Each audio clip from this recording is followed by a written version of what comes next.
rules. And let's introduce our players. In the upper right corner of the map, the blue pros player from Axiom Esports, ladies and gentlemen. It's CranK. And to the upper left hand corner of the map, the red pros player from ECVisualize. He's killed off Alicia and Ryung so far. It's Rake. So Axiom Acer, time to get some damage done. Because I mean, leaving anyone to reverse all kill is never easy. You know, whoever it is against any team, you just cannot. You can't just rely on a reverse all kill. You know, there's so, you know, in essentially 4 best of 1s, there's so much room for flexibility. There's so much room to make a slight mistake, to, you know, have like a build order loss, anything along those lines. It puts whoever comes out last into such a tough position because they can't really take any risks.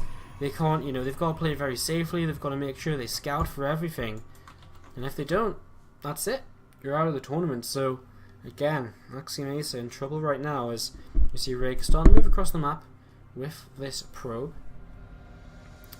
And we'll be having a look to see what's going on. Unfortunately, he will scout in the incorrect direction to begin with.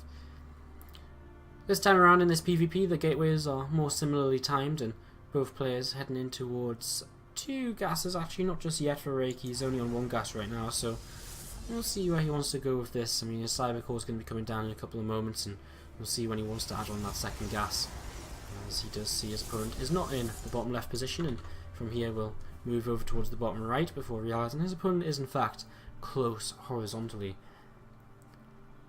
Cyber core starting for both players. Then Rake is slightly ahead on his, but only by a couple of seconds. I mean, last time we were talking about 20-ish seconds. This time it's just 3 or 4 seconds, so really not too much of a difference here as 2nd assimilator starts up for him as well. And I mean, here in Inferno Pools, anything can go. Big 4-player map, wide natural ramp.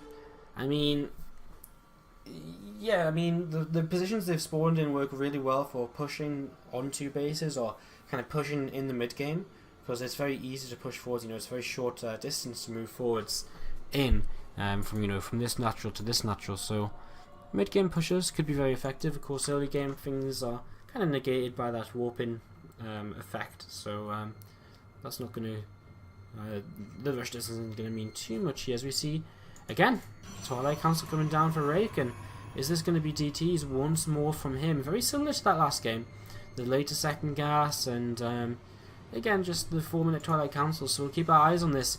CranK has put down his own tech though, and it is going to be a Stargate, which means if an Oracle opening, he has got the ability to go for some kind of detection. We see Rake is just leaving a probe up here for now, so again, looking as though it could very well be a pylon coming down for some form of aggression, whether it be the Dark Shrine or whether it be the Blink Stalkers.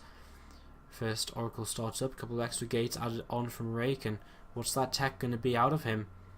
What is he going to drop from that Twilight Council? Is it the Blink? Yes, it is. So Blink coming in from Rake, changing things up here.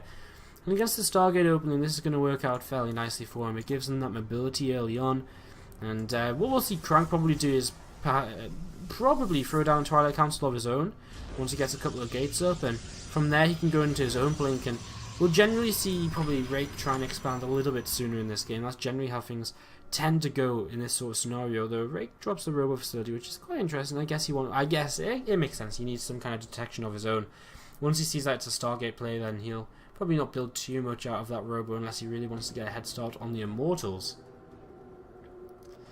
As moving across the map, this Oracle is about to fly in towards the main base, and there we go, 3 Stalkers actually prepared for it. So first Oracle not going to get any damage done at all. The shields fall off of this, and you see the Nexus being dropped here by Rake, kind of as we expected. And as the Twilight Council comes in for CranK, he's got 2 kind of options. He can either drop his own Nexus, or he can decide to try and bust this. And, you know, either works. His own Nexus would put him a little bit behind, I feel.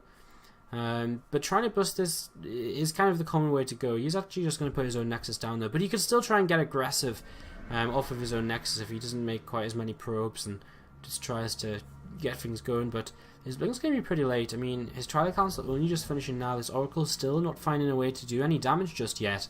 And there's CranK's Blink starting just as the Blink before Rake does finish. There's Oracle moving in towards the mineral line, and of course this is so important to keep alive, and the blink underneath it is going to kill it off. So important to keep alive because that's the only thing which is really keeping Rake back at home right now.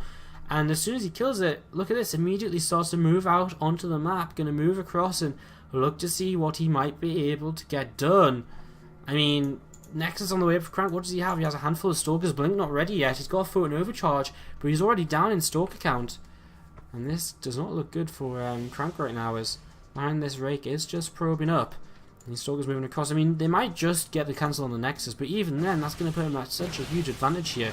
His own Nexus finished, and well, looks as though CranK is going to try and contest as he comes down the ramp, but again, he doesn't have Blink just yet, which is going to put him at a big disadvantage. You can see his Stalkers, he has to manually pull them backwards, whereas the Blink Stalkers, they'll just pull themselves back nice and quickly. A blink away saves that last Stalker there on 1 hit point, away from the photon overcharge. A few more Stalkers being warped in, so Rake's not going to give this up easily. He continues to warp in these Stalkers, and CranK, well, he's got that photon overcharge to buy him time. Got an observer moving over to this right hand side. Sorry, actually no, it's a probe. Sorry, I thought it was an observer for some reason, for some weird reason. There is an observer around. Okay, it's actually in the main base, so he sees what's in the main. He has a bit of an idea about what's going on in here. I don't know if Rake comes in and just kills this Nexus. There is another photon overcharge available, but Mothership calls a bit out of position. These Stalkers blink down to the low ground, and this is a huge mistake because, I mean, it just allows Rake to come straight in. He's just going to be able to pick off this Nexus, photon overcharge or not, and well, now CranK is going to be coming in from behind, and the thing is, he's going to get a little bit surrounded because the warp-ins from Rake are going to come in from behind as well. The Nexus loss supply blocks CranK as well, which doesn't help him in terms of reinforcements, and this initial fight looks to be going in favour of Rake, especially with reinforcements from behind. CranK is losing a lot of Stalkers. ECVisualize take a 3-0 lead in this best of 7, and Axiom Acer are in a lot of trouble.